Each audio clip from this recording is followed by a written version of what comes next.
Hello guys, my name's John, I'm the Geeky Fanboy, and today I saw Glass. I reviewed Unbreakable recently since I hadn't seen that movie yet, and Split is one of my absolute favourite movies, so I was quite excited to finally go and see Glass, so here are my thoughts on it.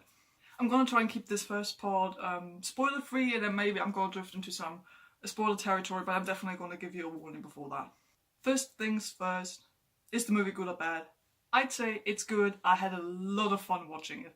The performances, above all, are fantastic. James McAvoy, Bruce Willis and Samuel L. Jackson reprise their roles in the best way possible, especially James McAvoy gets to shine again with all the different kinds of characters he gets to play. We see some more characters, but we do have this focus again on Dennis, Patricia and Hedwig, but we also get to see a lot more of the Beast, obviously, since this creature was kind of the antagonist, or however you want to see it, in Split, and we see this mythos of the Beast now get explored a bit more, so we get to see a lot more of the Beast, which I thought was quite interesting.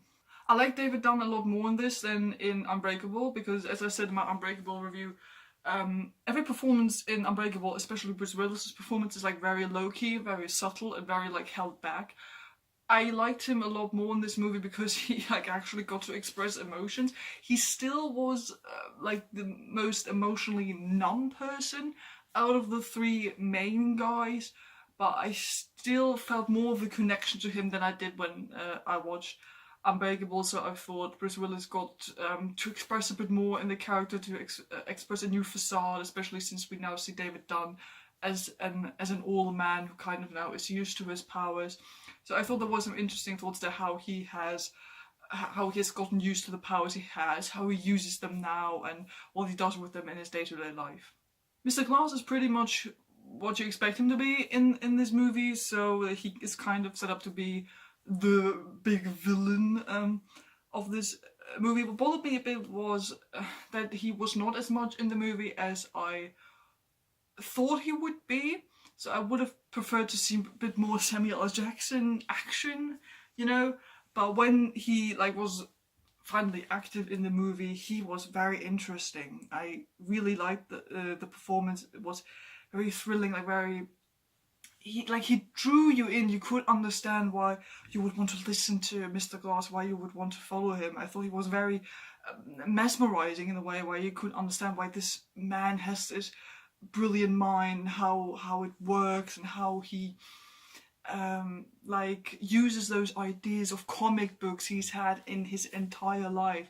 So that theme you've had in Unbreakable with all the comic books and the comic book lore and history and how it translates to real life, it gets touched upon again in this movie, especially through the character of Mr. Glass, who kind of again sets up this parallel between real life and comic books.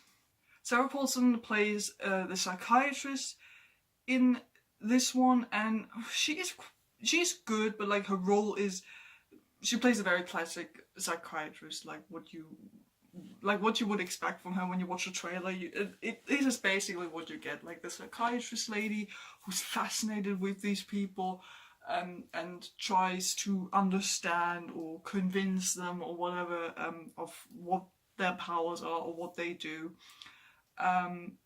So you could argue that of the main characters, she's the least developed one. There's some interesting stuff coming in there towards the end of the movie. But yeah, the characters are okay and Sarah Paulson does a good job. We also have some good secondary characters. So we basically have David Dunn's son back in there, Elijah's mother, and we have Casey. I liked Casey the most out of these three people because I already found her quite interesting when I watched Split initially. I like the actress a lot. She grew on me a lot already in Split, and now in this movie she was very, very interesting. And the friendship or the relationship, however you want to put it, between her character and James McAvoy's character was the most interesting to me, and I thought it was very, very interesting how it was explored in the movie, and I would have even liked it to be more in it. Are there some faults to this movie? Of course there are. In a way, as you always have with Shyamalan, you have this thing that is normally something a bit weird or something funny like comic book movies, and it gets treated in a very serious way, which is something I already mentioned in my Unbreakable review. And again in Glass you have this very thin line where you sometimes think this is a bit too ridiculous. Like sometimes when comic book stuff got mentioned or like got connected to stuff that's happening in real life, it was sometimes hard to take it as seriously as the characters were taking it in the movie, so you kind of have to see it for yourself whether or not this works for you. Storytelling wise, I thought it was okay. Mostly there was some stuff towards the beginning where I thought, oh, how the heck did that happen? Or like some stuff where you wondered, does this get explained? Most of the stuff gets explained, but there's still some questions I had. After finishing the movie, there are some good story beats. You basically get all the scenes and connections you would expect to get from the movie. Like I wasn't disappointed at the end. I thought this is the kind of story I expected to get. It has a good ending. It has a good story throughout, and I felt satisfied at the end. So going into some more spoiler territory now, just to mention some more details that caught my attention. Typical of Shyamalan, you have your twist in this movie, and you also kind of have a twist on a twist in this movie. So like the first twist is that Sarah Paulson's character turns out to be like from a big evil organization that stops superheroes, which I thought was quite interesting, because what I liked about the movie as a whole is how it treats comic books and superheroes in our world. That it takes this realistic sort of approach where it doesn't really feel like a classic superhero movie, but it still kind of is. With Sarah Paulson's character, I thought it was quite interesting because I think it is very realistic that you would have a group that dedicates itself to stopping people like David Dunn or, you know, the Horde, because they can be dangerous. As you very well see in the movie, they can be dangerous. They do stuff that get people hurt. They do stuff that endanger people, even if they mean to do good things. So I thought that was quite interesting, even though the twist, like there isn't, at least I thought there wasn't really any foreshadowing this time. So it's kind of thrown on you towards like the last 10 or 15 minutes of the movie, but it still felt good because it made sense within the universe of the movie. And like sort of the twist up on the twist is that it turns out that Elijah recorded everything that happened at the hospital where the three of them are kept. So like everyone in the world basically at the end of this gets to see what happened. Like they get to see David Dunn is super powerful, what the Beast can do, like what Elijah did. So everyone gets to see that, and at the end it sets up this well, it could be like a future universe with all of the three characters, like the son, the mother, and Casey. It basically sets up this thing where it could be like, oh, are we gonna have like a spin-off thing that all of them are gonna represent the three characters we just saw in the previous trilogy? It could get quite interesting. Like, you could make like another trilogy with those three characters, but I don't know. I do hope it doesn't like. I hope it doesn't get blown out of proportion, because I like this trilogy a lot now as it is. So I kind of hope if it gets expanded, like it doesn't become too much, like it doesn't become a Marvel or DC thing, because I don't want that. We already have enough of those kinds of things. And obviously, yeah, all of our three main characters die at the end, which you sort of could have seen coming, because how would you leave all of those people alive in that world without them causing, I don't know, what sort of chaos?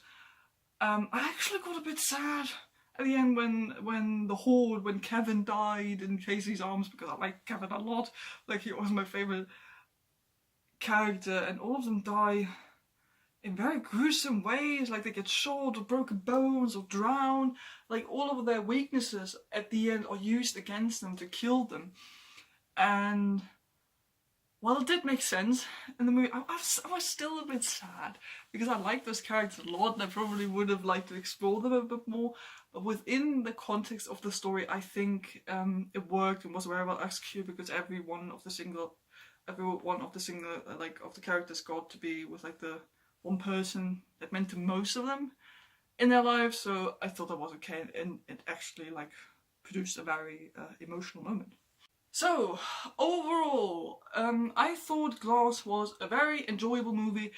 It's not my favourite within the trilogy. Split's probably gonna be my favourite because I just like the character of the Horde a lot, and James McAvoy is just such a fantastic actor.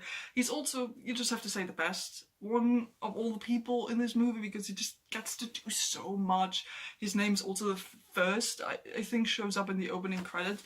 So a lot of the good stuff definitely comes from him, but most of the good things come from character interactions, and those are really good, and they help to tell a very interesting story. So if you like the first two movies, definitely go and see this one. So I hope you enjoyed this little review. Don't forget to like and subscribe if you hadn't done that already, and I'll see you guys next time. Goodbye.